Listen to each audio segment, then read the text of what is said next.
Welcome back to MUFC versus everybody. I never understand why I elongate the hey.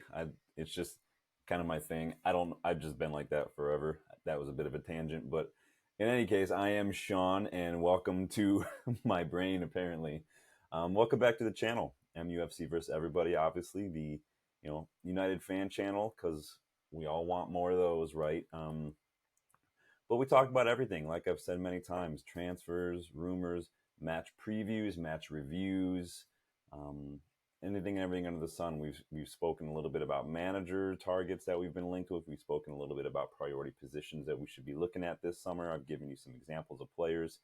Please go back and watch those videos.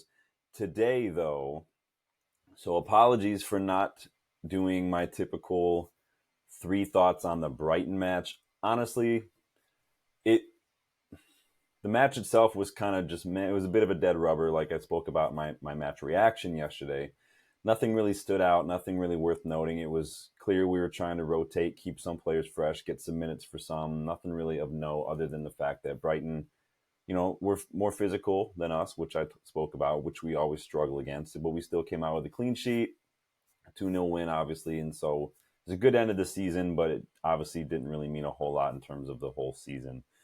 So it is what it is. But a lot of what I would have said echoed what we did in the Newcastle three thoughts, and some of it is going to lead into today's video, which is my bonus, because I love you guys so much, my bonus 5 thoughts on Manchester United's 2023-24 season as a whole.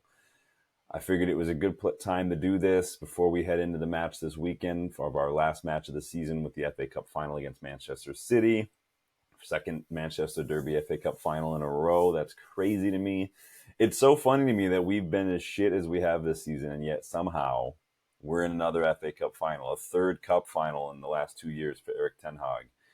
So it's interesting, right? So that's what we're doing today. I've got 5 thoughts. I've got a couple videos planned, and don't forget, like I mentioned the other day, I am going to be doing a giveaway to close out the season as a thank you to everyone who's been watching and following along and subscribing and liking the videos. I am also planning to do a bonus giveaway if we win the FA Cup final. Okay? So keep that in mind. If you want to learn how to be entered for those, just stay tuned to the end of the video. I'll wrap things up and let you know what you need to do to get involved and be entered for that giveaway.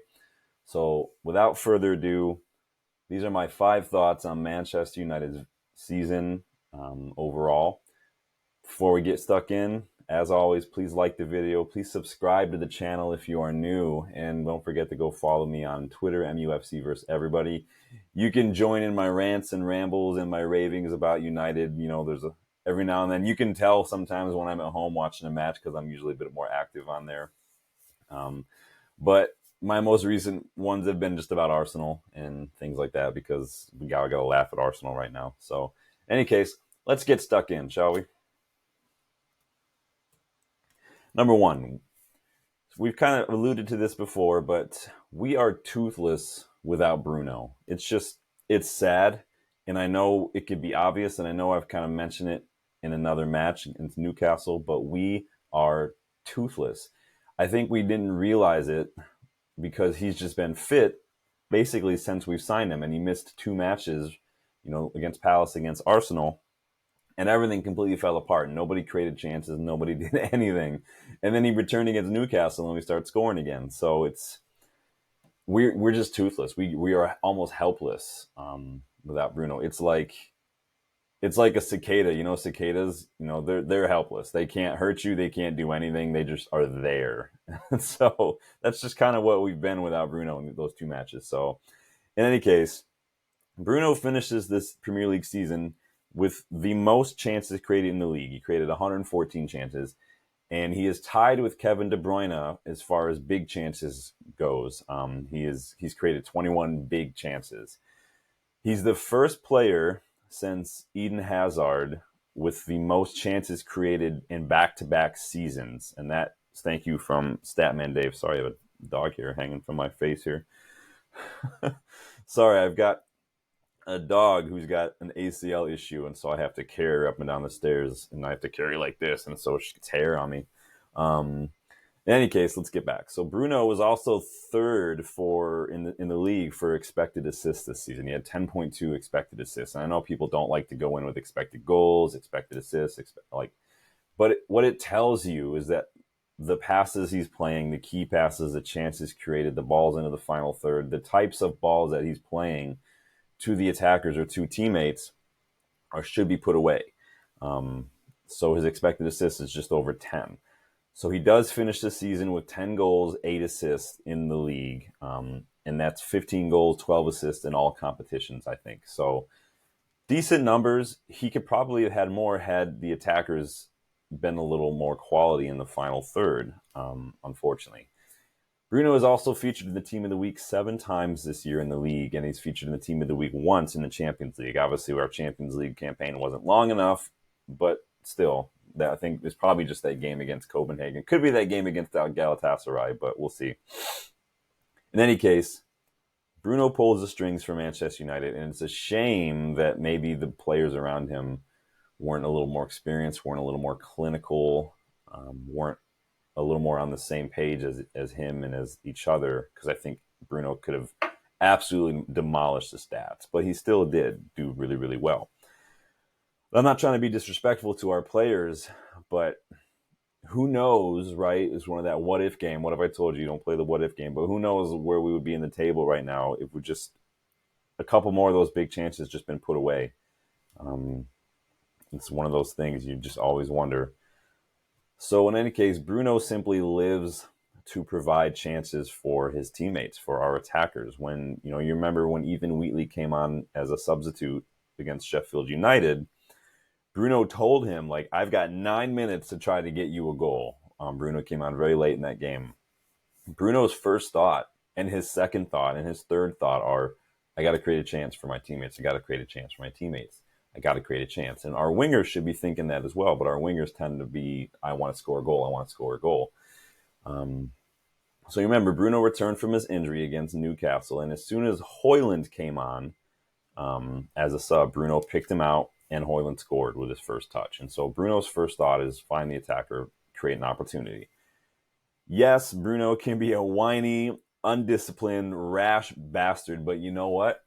He's our whiny, undisciplined, rash bastard, and we love him, and we would never dream of letting him go right now. We'll sing his name week in, we'll sing his name week out, especially if he continues to put up those kind of numbers. We love you, you Freddie Mercury lookalike you. Heyo, big up. As the heading implies, though, if Bruno has an off day, or as we saw when he was injured, if he's not here, we just don't have anyone else capable of stepping up. His 21 big chances created this season is 3 times as many as the next player in our squad in that metric, which is Antony, who only has 7 big chances created. Garnacho and Rashford only have 6 each. So combined, 3 of our wingers, our 3 main wide players, can't reach Bruno's numbers combined as far as creating big chances. That's a problem. That's your job as a winger. I get Rashford is more of an inside forward. I get Garnacho as well. Antony, they all want to cut in, and I think you have to be able to create chances for your teammates. And the fact that those 3 combined don't reach Bruno's numbers for big chances created is simply not good enough, unfortunately. Bruno is also way ahead of the rest of his teammates in terms of key passes per 90. Again, one of those contributing factors to those expected assists and big chances created is key passes. And he also leads the league in terms of key passes per 90 as well. And then he also leads the rest of his team in terms of accurate long balls. So we don't play a whole lot of long balls as much as we used to under like Ollie and Mourinho. I think I would like to see us play him more when the chance is on, right? Not as a plan A, but as a needs must with injuries or when the opportunity is there. If we get the ball on a set piece and Onana's got it, and Rashford or Garnacho are booking it, just find them. We don't need to slow things down. Just find them. So there's nothing wrong. I mean, does this mean we're too reliant on Bruno? There's nothing wrong with having a player like Bruno on your in your team, right? Any manager would love a player like Bruno. Other managers have praised him. Other players have praised him. Like there's not many who can do what he can do. He's in probably top five in terms of players that I've seen in the last decade who can kind of do the things he can do. I'm not going to start listening because that's going to start a divide in the fall, but it is what it is. I'll let you guys figure it out. But in any case, you also need other players in the squad to step up and contribute to creating chances. City have De Bruyne, yes, who's kind of their main thing, but Grealish creates, Bernardo Silva creates, Jeremy Doku creates, Kyle Walker creates. These guys all pitch in. Even Rodri gets forward and creates chances.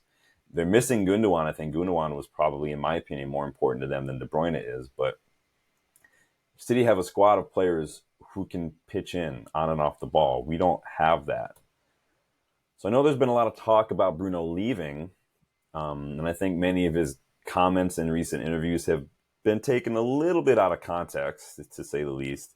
But you have to also remember, Bruno will be 30 in September.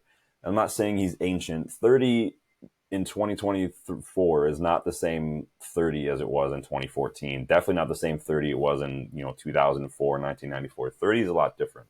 Players can play well into their 30s if they take care of themselves. Bruno's stellar injury record tells me he'll be playing at the top level for another 4 or 5 years at least. But then you also have the fact that he literally never stops playing, and so is he putting a little bit more miles on his legs? Who knows? He's going to be 30 at Wayne Rooney's. When Wayne Rooney was 30, he did not look anywhere near what Bruno looks. So who knows? But the fact that Bruno will be 30 and he's literally, you can argue Mason Mount, but let's say for argument's sake, I doubt that Mason Mount, the priority signing, given the number 7 shirt, was signed to be a backup number 10. He's probably a roaming kind of 8, really, in Ten Hag's system. But all in all, what this means is not only do we need to address our need for a number 10 this summer, like a midfielder, but we also need to start planning for an option for Bruno. So we already need a midfielder who can do a little bit of both on and off the ball, that Dutch total football. But we also need to start planning for life without Bruno. So there are lots of number 10s out there that I think we should be looking at. If you want me to do a video on number 10s, let me know. I've got a whole list, and I'd be happy to go through with you. All you need to do is take a look at my transfer hub on FC24, and you can see I start my season. I look at all the options and all the positions that I'd like to have, and I add them to my transfer list, and I go through them. I'm talking about guys like Fenerbahce's Szymanski. I'm talking about even Brahim Diaz a little bit, Xavi Simons a little bit. Florian Wirtz maybe is up there, although he's pretty obvious. But there are a lot of other guys. You got Jordi Sudakov at Shakhtar Donetsk. A lot of guys out there who I think we should be looking at. So let's keep that in mind. Sticking with this summer, though, a midfielder who can contribute on and off the ball will be a massive help. And it would lessen the blow in terms of performances if Bruno misses a game or two here and there because of rotation or because of injury or whatever. We don't need a full-on creator like Bruno necessarily. We don't need someone who's a full-on, just all they do is create. But we do need someone like Alexis McAllister, Declan Rice, or Conor Gallagher, someone who can put in a shift in the middle of the pitch and still help out in the final phase of an attack. That's going to be a must for us. Because I don't know if how long we'll stick with a 4-2-3-1. You'd like to see people kind of evolve, managers, systems evolve. People do figure it out. It does become a little simplistic at times. So I like to see us maybe be a little more flexible as it's needed against certain opposition or in certain situations. So I like someone who could do a little of both. Bruno does a little of both, but we're going to need to think about replacing him. So all in all, without Bruno, we are toothless. That is, I think, something that we can all agree on, correct? Let me know your thoughts. But that does bring us perfectly to our number 2 thought, which is this season really exposed our lack of depth. I know that we've talked about a lack of depth for a while now, mostly just because of the quality of the squad players. But I think when you look at the quality and you look at the injuries, it's just we need better, we need more. This isn't me calling our players garbage or anything, but if we lose certain players, we literally have no backups. Hoyland is our only striker. I don't count Anthony Martial because I think when he did his farewell the other day against Newcastle, that was probably the only time any of us have actually seen Martial for better part of 6 months. Casemiro was legitimately only our only like actual number 6. McTominay is not a 6. Mainu is not a 6. Casemiro is literally our only number 6. Whether it's our striker and our number 6 has been that one position in the last decade that we've just not really done well at recruitment. Number 9s have tended to be older until Hoyland, and then we went from who did get a 6 after Fergie left. Matic was probably our first 6 after Fergie. No. We got Schneiderlin. I guess you can count Schneiderlin, but he never really lived up to it, did he? So Schneiderlin, Manny Matic, and now Casemiro. It's not good. You need more to it. And then Bruno was our only number 10, as I said. Again, I'm not really counting Mason Mount. So it's not just a literal lack of second options, though. It's in several positions, but the rotation options just aren't good enough. Casemiro gets injured, and we got to put McTominay in. Now, yes, McTominay has popped up with a lot of goals this season, and he's caused a lot of chaos in the final third in the opposition box. But that's when Casemiro's injured and McTominay is brought into the team. McTominay's job is to do that. We've gotten lucky, I think, in that regard. We've kind of rid our luck a little bit in that regard. It ran out pretty soon because we've seen how exposed the midfield is because of the way we're playing some players and because of the mindset of some players, and simply because of the profile of player that we have when we lose our number 1 player in that position. Nothing personal against McTominay, but again, he's not a 6. His best role is kind of that 8, but only as making those late runs or causing chaos in the box. And so he's anonymous otherwise. He doesn't do what he needs to do in that 6. He doesn't kind of keep things ticking. He doesn't really have the reading of the game to make good tackles, and honestly, you shouldn't have to make tackles all the time. But we need someone who can do a little of both in that very delicate part of the pitch, like a Mats Wiefer or a Palacios or like an Ugarte or someone like that. So, again, I think we can improve on McTominay in that regard. So then before anyone goes in on me for bullying McTominay, right, I also include in this list guys like Eriksen, Antony, Victor Lindelof, Tyrell Malacia, and even Luke Shaw for one reason or another. Eriksen can't hang in the Premier League anymore. I gave Antony some time after the first season, but after 2 seasons now, he hasn't shown me that he can cut it in this league. It's just the way it is. We know that Omar Barada has this kind of that 2-year rule. So he's like, if you can't show me what I need to see in 2 years, you're gone.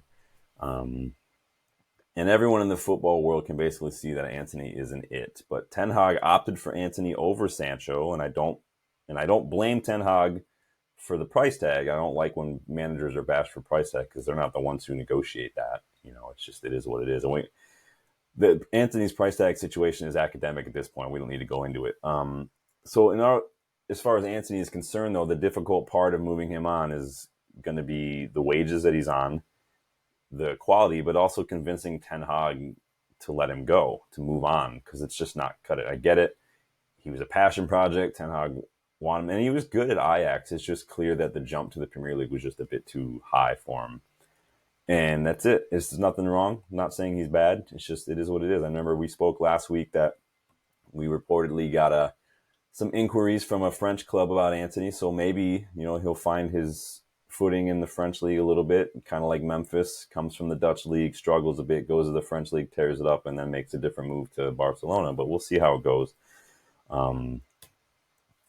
Lindelof has had a few good games since we signed, but remember we signed him in the 17-18 summer window, like under Jose.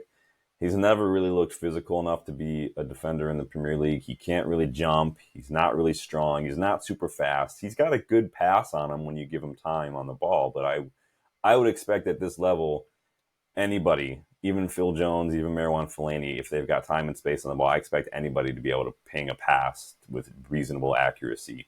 You're a Premier League football. You're in like the top 0.001% of players in the world who get from 6 years old at this point. Like, I expect that. I expect McTominay to be able to ping a pass when he's got nothing but time and space on the ball.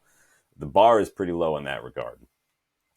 Fair play to Lindelof, though, this season, especially for filling in at fullback when he's needed to. So he did a decent enough job, but I think that it's time probably to cut our losses on him and maybe let him move on.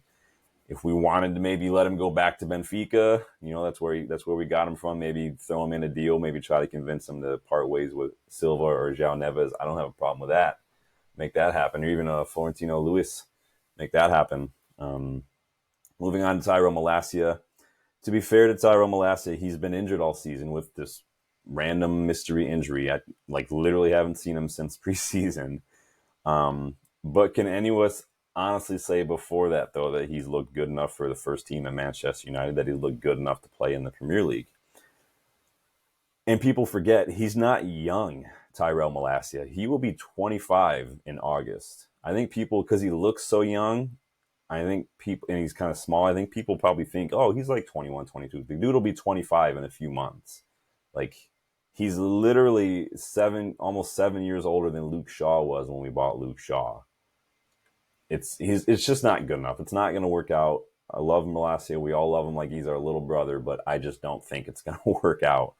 Even if he was fit, would he have been the starting left back most of the season with Luke Shaw being injured? Let's say hypothetically, Tyrell Malacia didn't get injured and Luke Shaw's injuries were the same.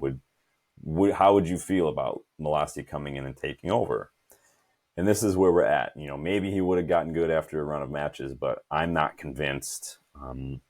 Hopefully when it comes to some of these players I've mentioned and the depth needed, the floor raising that we need right now, I think the new structure, the new team, Sir Jim and his team are probably going to cut the cord on a lot of these players, and hopefully we can scout some decent replacements. People like a Miguel Gutierrez, a Melvin Bard, Joshua Doige at Sassuolo. Maybe he can come in, and or even Leif Davis, like I spoke about in one of my other videos, who can come in and who, when called upon, can perform at this level and probably could oust Shaw in another year. Who knows?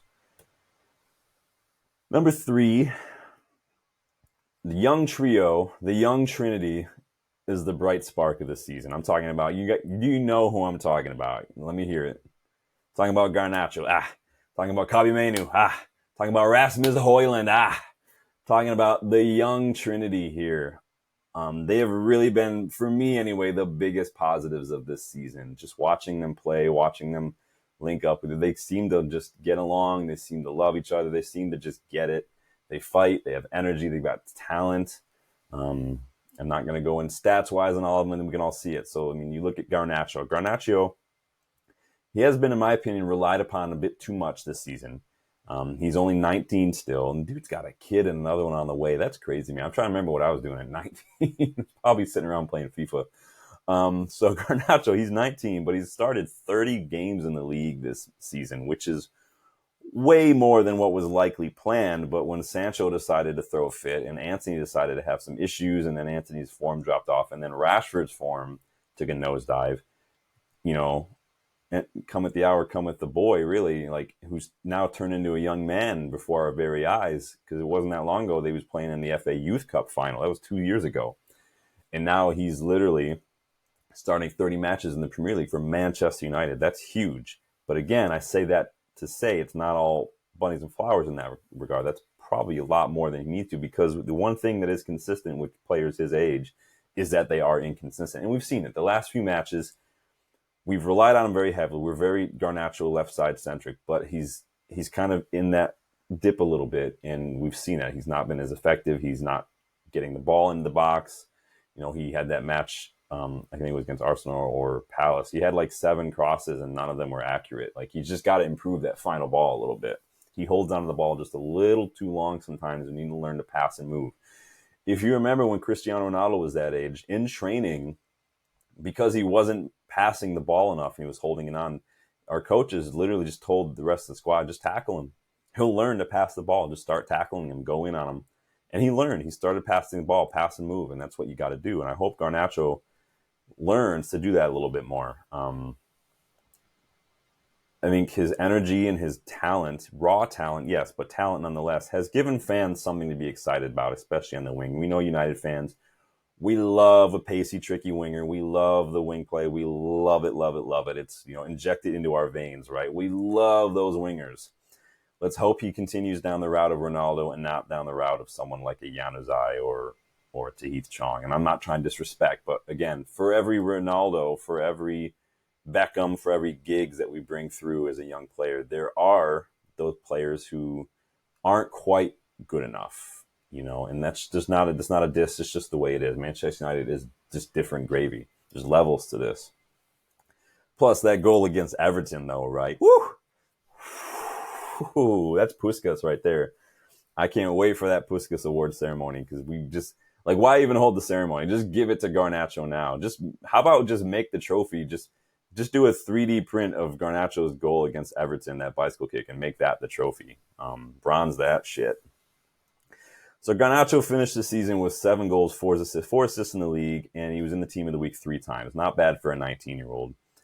Total of 9 goals, 5 assists in all comps, with almost 50 appearances overall. His goal output nearly doubled from last year, but again, his assists haven't really gone up. So he needs to improve in that aspect of his game because he is a winger first. And so, yes, he's scoring goals. I think it's getting into his head a little bit. I want to score more goals. Look at my bicycle kick. Look at this. Look at that. He needs to create more. He needs to do better with it. So, moving on. Menu, the main character, the answer, no matter the question, Kabi, Menu. It was clear that Kabi was in Erik ten Hag's plans heading into this season in preseason. But again, that injury we picked up in preseason saw him miss a big chunk of the year, and he didn't return until Thanksgiving, which that's a big chunk of season. So again, it's one of those what if moments, right? What if he had been here all season? Who knows? Try not to think about it. It's only going to keep you up at night and make you cry because that's what happens to me when I think about it. I'm not joking. I cry a lot. In any case, the important thing is that Kabi has recovered, and since then he's been in the first team pretty much. He's performed each and every week he's played, and he started 24 matches in the league. He's got 3 goals, 1 assist, and he's featured once in Team of the Week. So very, very good for another teenager. He's also in the 91st percentile for successful take-ons, and it's clear why, right? His skill on the ball is excellent. He's in the top 10% for successful take-ons, right? Do you remember against Newcastle when Onana hit that goal kick, and Kabi he found Kabi on a sixpence. Kabi chests it, turns it into stride, and his first touch just takes this Newcastle player completely out of the game. Go check out my Twitter feed. You'll find it on there. There's somebody I quoted. Somebody put a video of it. It was sublime. It was incredible. Yes, Kabi's going to have inconsistencies we've seen in some recent weeks that he hasn't been as impactful. It doesn't mean he's bad. He just hasn't been as impactful. But he's young. And like we said with Garnacho, the one consistent thing about teenagers is that they are inconsistent. He's learning. Not only that, his body is developing. He's growing. He's still a small kid. He's still a teenager. He hasn't quite hit the size and the muscle that he will have. And so as he grows and as he learns to adjust to the way his body grows, we'll see what happens. The skill and composure, though, that Kabi brings to the midfield is remarkable for someone his age. I mean, he made Liverpool look like mugs. He makes, 200 million pounds of Enzo Fernandes and Moises Caicedo look like mugs. He is, and he was free, and he's our star boy. And he's been in this bright squad. Build around him for the future and watch us cook. So that brings us to the final piece of the trio, number 3 in this, right? The third man celebrating in that what will hopefully be an iconic photo of the 3 young teenagers or young players sitting on the sideline after celebrating that goal. And that is Rasmus Højlund. We saw early on the very lazy Erling Haaland comparisons because their names sound similar. They come from the same region of the world. They're blonde. They're strikers. It's lazy journalism, and seriously, it's just journalism almost, especially in the UK, I guess, journalism almost seems like a waste of a degree, a waste of money at some point because the crap that the media comes out with over there is just it's insane. I don't get it. But those comparisons started before we even really announced him. Højlund started very brightly in the Champions League, if you remember. He recovered from that back issue he had that summer, last summer when we signed him. But he did get 5 goals in 6 games in the Champions League, which is amazing for a player his age, and just stepping up to that level. He finished this season with 16 goals and 2 assists, and he's featured once in the Team of the Week. He's had a pretty good season by all things considered. I'm trying to remember, because this was before I started doing the channel, what I predicted. I want to say I predicted he would get double-digit goals, but it wasn't going to be like 20 or something. Because I watched him a lot at Atalanta, I did a scouting report on him over a year ago. He's not the main guy. He never has been. He's still, and it's not because he's not good enough. It's just because he's young. He wasn't brought in to be our main guy. So, but for a young striker in his first season in the Premier League, who wasn't meant to be our main striker, who's received the fewest passes of any striker in the league, he finished the season with a conversion rate of 55.4%. So again, like we spoke about the other day, he came on against Newcastle, scored a goal in his very first touch. He found by Bruno in the box and scored a goal, created some space for himself, put it in on his right foot. And he did the same thing against Brighton yesterday. Get him the ball, and he will score goals. Problem is, he does need some help. Not only does he need people creating for him, but he needs someone, because Benny McCarthy, I think, is going to be leaving, right, this summer. Højlund needs someone, a striking coach, an older striker. I know we're rumored to be looking for an older striker, someone that can teach Højlund. It's a shame that Højlund wasn't here when Cavani was here, when Ronaldo was here. I think they would have been so key to helping him develop as a striker. He could have learned so much from those guys.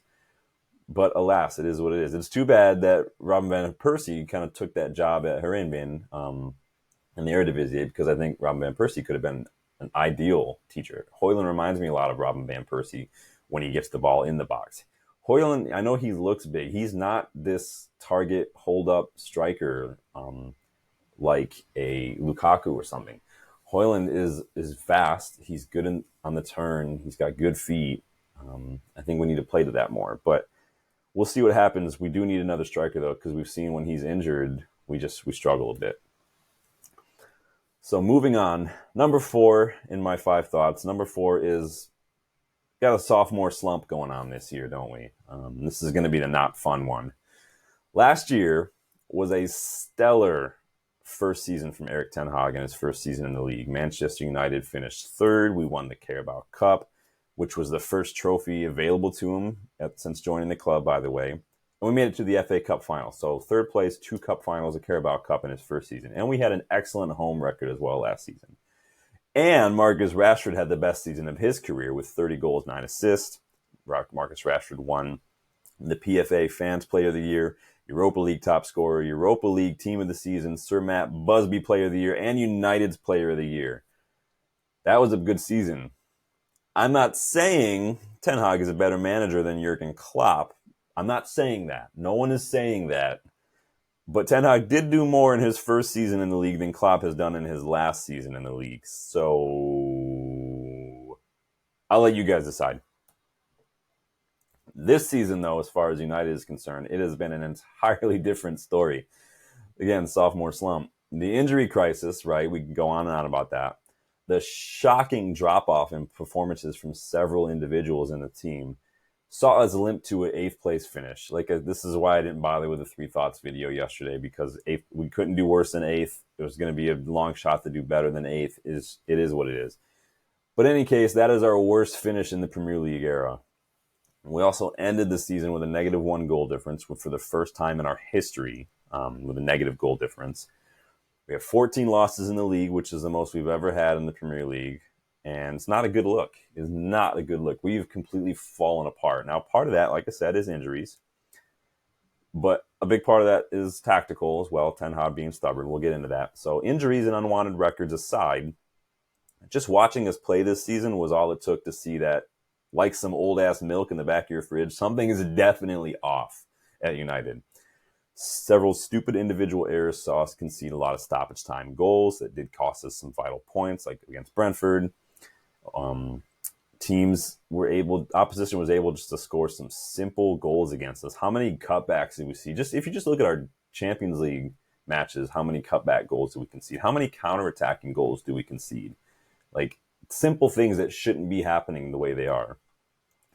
Again, it also didn't help that Ten Hag's notoriously stubborn management meant that we still tried to play out from the back or press high up the pitch without the players that can do that, due to the injuries and whatnot. Our players just can't perform that tactical stuff, and the players who can were injured for most of the season. So whether Ten Hag believed in the players he has, or just didn't want to have to wait another season to implement his style, or he's just too stubborn for his own good, Ten Hag will feel the full weight of those decisions that he's made this year. Now, whether or not that weight could break the very thin ice that he's standing on that remains to be seen. But we've spoke about before, even pebbles make big ripples. Even small decisions have big implications in terms of managers in football. And so little things, what signings to do, who to play here, who to start, who to sub off, those in and of themselves can seem very minor, but they can have big impacts, and the ripple effects of those can be catastrophic sometimes. What is certain, though, is that all these factors have been present since the first match of the season, and we never really improved on it, and it's cost us a lot. The first match against Wolves, yeah, we won. We didn't deserve to win. It was clear as day in that match that we just weren't. Something was off. Something was definitely off, and it hasn't. Again, we haven't recovered. So let's hope that everybody can kind of shake this season off. We can kind of lick our wounds. And this brings us into our next point, number 5. This is going to be a big, big, big summer for INEOS. I'm going to take a drink because I've been talking a lot.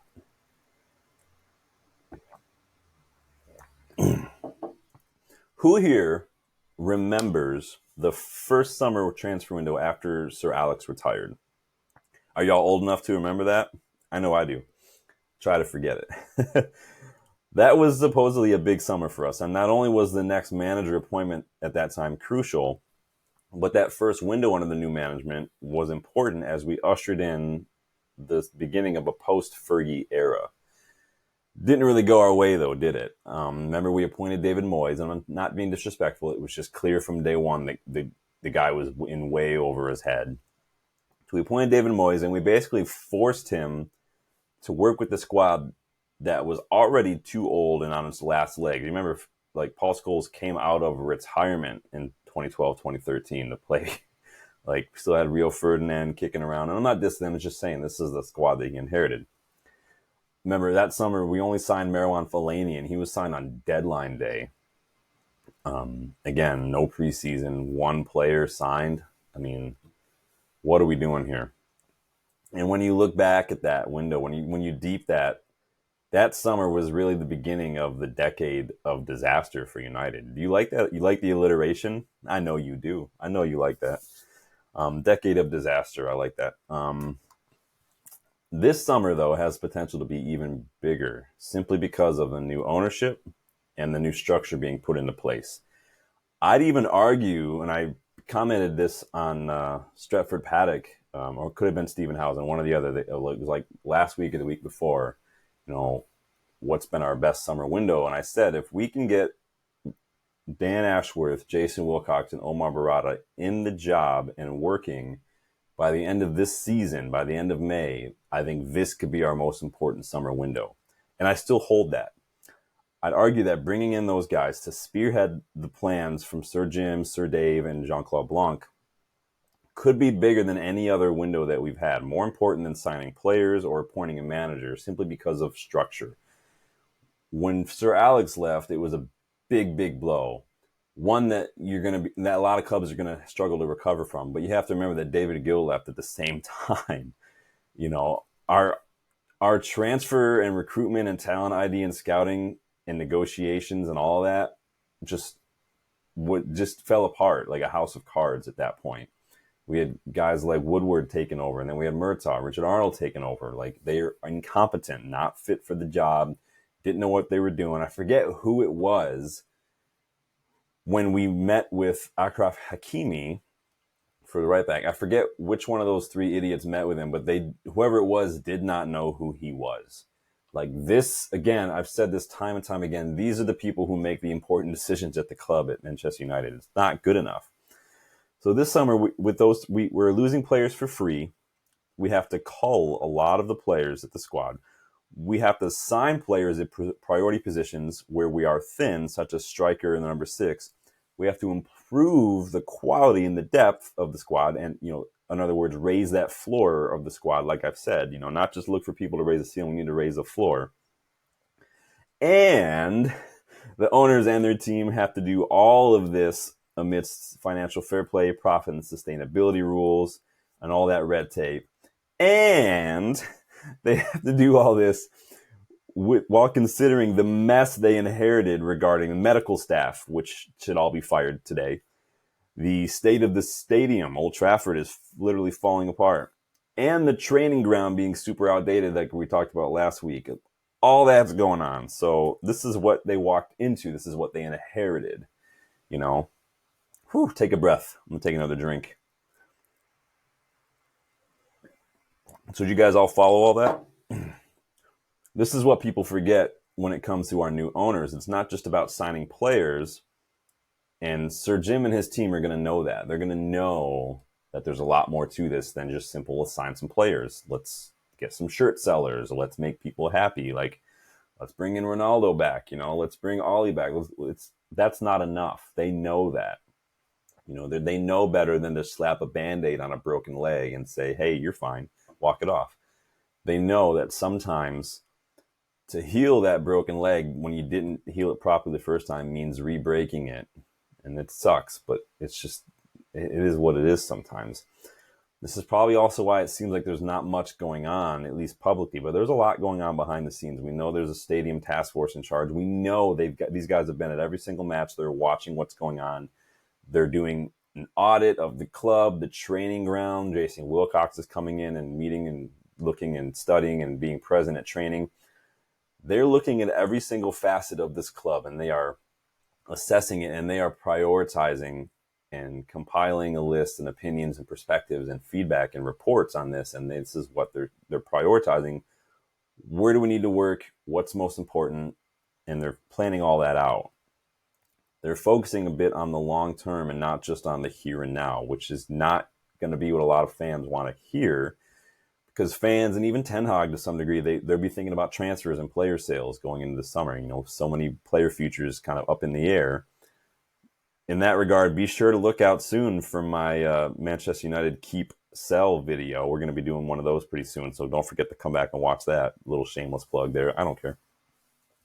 But as far as all that, there's also the possibility of a new manager being in charge as well, which could also shake things up. That's not me saying I want Ten Hag gone. That's not me saying I've heard something or I read something. It's just, that's the possibility. And you have to admit that, given the state of the season where we finished and the records that we've broken that we don't really want to be breaking, such as negative goal differential, most losses, 8th place. You have to consider that. It's Ten Hag's on very thin ice. I think INEOS, though, as far as a manager is concerned, I do think they've already got a lot of big decisions to make. I think they're going to want to minimize those decisions because it does cost money to sack Ten Hag. I think that they'll give him his final year of his contract, and he'll be playing for a new contract, basically. He'll be managing for a new contract, and I think that he'll know that.